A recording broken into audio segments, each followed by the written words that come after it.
সম্প্রতি সময়ে দেখা যাচ্ছে রাতের আধারে পুলিশ বিভিন্ন ময়দান উদ্যানে শিক্ষার্থীদের ব্যাগ পকেট নেশাজনিত দ্রব্য সন্দেহবশত চেক করছে। চেক করে অবশ্য তারা বিভিন্ন জনের কাছ থেকে অনৈতিক বা নেশাদ্রব্যও পাচ্ছে।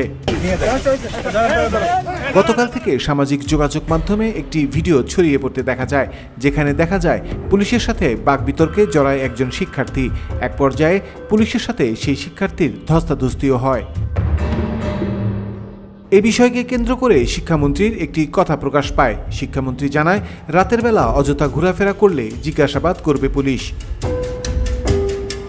পিনাকি ভট্টাচার্য শিক্ষামন্ত্রীর এই কার্ডটি শেয়ার করে লিখেছেন, তাহলে এই পুলিশের নাম কি হবে, শিক্ষা পুলিশ নাকি মোরাল পুলিশ?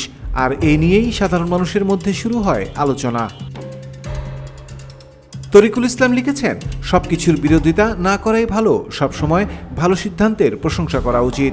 মেহেদী হাসান শাওন লিখেছেন, পড়ার টেবিলে বসানোর জন্য একটা পুলিশের শাখা চালু করা যায় না? কাজী ইফাত লিখেছেন, ফেনীতে এটা চালু করেছিলেন ডিসি সুলাইমান, ভালো রেজাল্টও পাওয়া গিয়েছিল। এমডি ইমন হোসেন লিখেছেন, উনি বিএনপি হলেও ভালো মানুষ, আমার মতে উদ্যোগটা ভালো হবে ছাত্রদের জন্য, প্রশংসা করা উচিত। আতাউল্লাহ ফুয়াদ লিখেছেন, এইটা ভালো উদ্যোগ, এখানেও বাগর দিবেন দাদা। এমডি জুবাইর লিখেছেন, দাদা ঠিক মতো হাইগেন, গু মাথায় উঠে গেছে। শফিকুল ইসলাম শরীফ লিখেছেন, এর ভিতরে চুলকানির কি দেখলো পিনাকি সাহেব, সিদ্ধান্তটা তো ভালো। ইমরান হাসিব লিখেছেন, সবকিছুর কাউন্টার দেয়া ঠিক না, ভালো উদ্যোগ নিলে প্রশংসাও করা উচিত। এমডি মাহবুবউদ্দিন ভুইয়া লিখেছেন, এইসব নিয়ে ফাইজলামও কইরেন না, হি ইজ রাইট।